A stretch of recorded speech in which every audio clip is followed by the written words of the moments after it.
MNS Hanamkonda డిపోలో RTC కార్మికులు ఆందోళన బాటపట్టారు.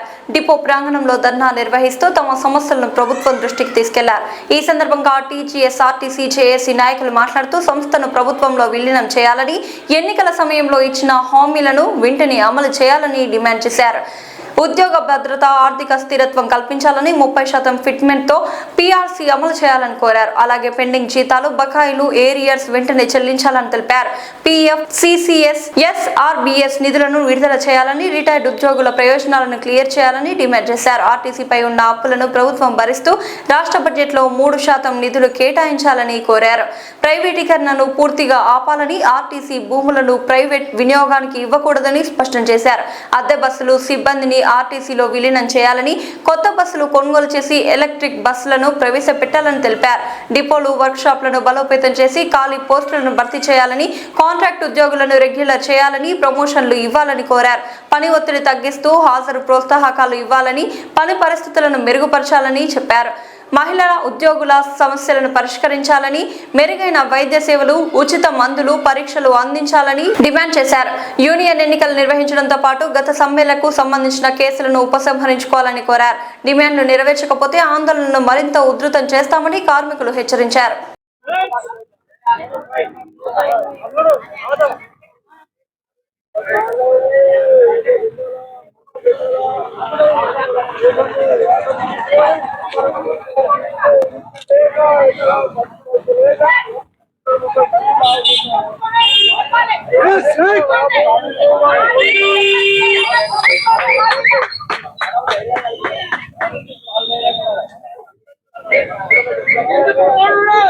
కార్మికులు ఈ సమ్మెకు బలవంతంగా ప్రభుత్వం నుంచి నెట్టడం జరిగింది.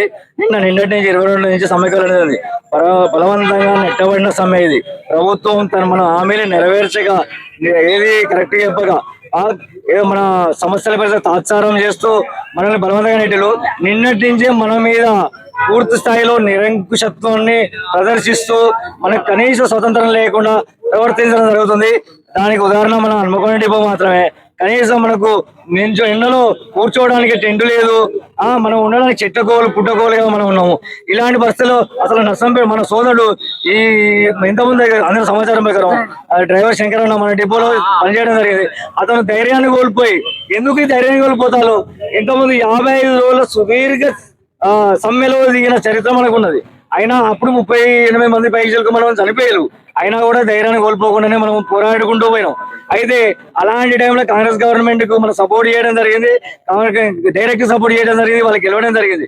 ఆ తర్వాత వాళ్ళు మనం అడిగినామా హామీలు, మన కోసం పోరాడమన్నామా? వాళ్ళు వచ్చి పోరాడిళ్ళు, మన పోరాటంలో పాల్గొన్నారు. ప్రతి సమావేశంలో మెయిన్ లీడర్స్ ఎవరు? ఈ రేవంత్ రెడ్డి మెయిన్ కారణం. రేవంత్ రెడ్డి, పొన్నం ప్రభాకర్ లాంటి వాళ్ళు డైరెక్ట్ గా పాల్గొని వాళ్ళు గద్దెనెక్కిళ్ళు. ముఖ్యమైన స్థాయిలో వాళ్ళు ఉండేసరికి మనకి ధైర్యం వచ్చింది. మనల్ని ఏ రోజుకైనా విలీనం చేస్తారనుకున్నాం. కానీ ఈ పరిస్థితి ఏంటి? 2వ రోజు సమ్మెకు వాళ్ళు 2.5 సంవత్సరాలు వేసినా వాళ్ళకి చేయకపోయేసరికి, సమ్మెకు పోదాం అనుకునేసరికి వాళ్ళు చర్చలకు పిలిచి, ఇండైరెక్ట్ చర్చలకు పిలిచి సమ్మెకు పంపించారు. అయితే సేమ్ అదే నిరంకుశ ప్రభుత్వాన్ని ఆసరాగా చేసుకుని ఇదే కాంగ్రెస్ ప్రభుత్వం, మేము ప్రజాపాలన కొనసాగిస్తామన్న ఈ కాంగ్రెస్ ప్రభుత్వం ప్రజాపాలన కాకుండా నిరంకుశ పాలనకు కలగకుండా చేస్తుంది. మనల్ని చాలా ఇబ్బందులకు గురి చేస్తుంది. అయితే వాళ్ళు చెప్పినది ఏంటి? గవర్నమెంట్ లో విలీనం చేస్తా, 2021, 2025 పే స్కేల్ చేస్తా అని 32 డిమాండ్లు చెప్పినాం. అన్నిటి పరిష్కరిస్తామని చూస్తామని అన్నది. కానీ మనకు కావాల్సింది ఏంటి? 32 డిమాండ్లు పెట్టిన వాస్తవమే, 3 డిమాండ్లు అడుగుతున్నాం. అటు 3 డిమాండ్లు కాకుండా మిగతా డిమాండ్లు అడిగని వాళ్ళు అంటున్నారు. అయితే ఇలాంటి పరిస్థితుల్లో మేము నమ్ముకున్న రేవంత్ రెడ్డి లాంటి ఇట్లా మమ్మల్ని అన్యాయంగా ఇలా దౌర్జన్యంగా ప్రవర్తిస్తుంటే మేము ఎట్లా మా బతుకులు ఎట్లా అనే ఆలోచనతో కొందరు ధైర్యం లేని వాళ్ళు, వాళ్ళ బాధ, మానసిక ఆందోళనకు గురైన వాళ్ళు, ఇప్పటికే మనం అనేక రోగాలతో అనేక ఇబ్బందులతో మానసికంగా కుంగిపోయినాం.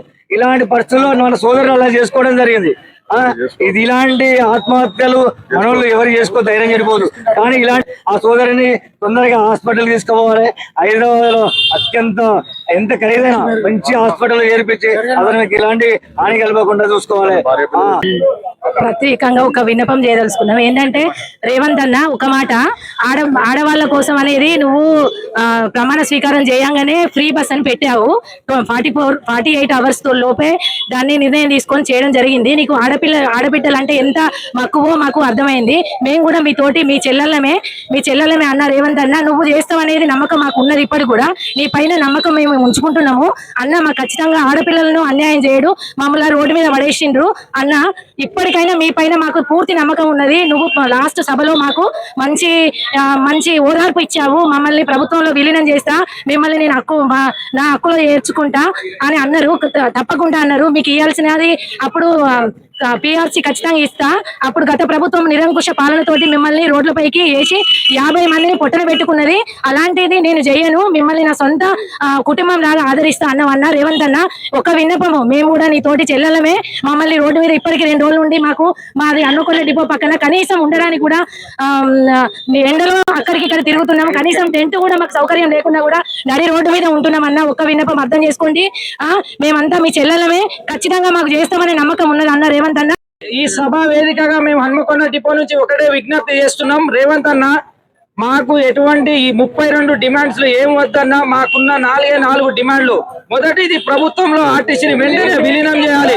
రెండవది, 2017, 2021, 2024 పే స్కేల్ 2 పే స్కేళ్లు వెంటనే చెల్లించాలి. దాంతో పాటు యూనియన్లు అనుమతి ఇవ్వాలి, పూర్తి ఉద్యోగ భద్రత ఇవ్వాలి. 2017 నుంచి ఇప్పటి వరకు ఎవరైతే కార్మికులు రిటైర్మెంట్ అయినో వాళ్ళకు రావాల్సిన బెనిఫిట్స్ అన్ని కూడా వెంటనే చెల్లించాలి.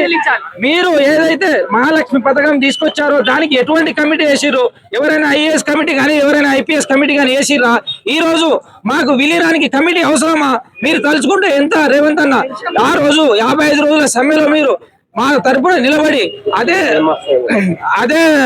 ఎంతో మాకు ధైర్యాన్ని నింపినారు. అదే స్ఫూర్తితో ఒకవేళ మీరు గనక ఈ రోజు ఒక్కొక్క కార్మికుడు ఆత్మహత్య యత్నానికి పాల్పడుతూ ఉన్నారు, రేపటి వరకు ఏదైనా నిర్ణయం తీసుకోకుండా జరగబోయే పరిణామాలకు మీరే పూర్తి బాధ్యత వహిస్తారని ఈ సభాముఖంగా మీకు తెలియజేస్తున్నాం. ప్రభుత్వం మొండి వైఖరి,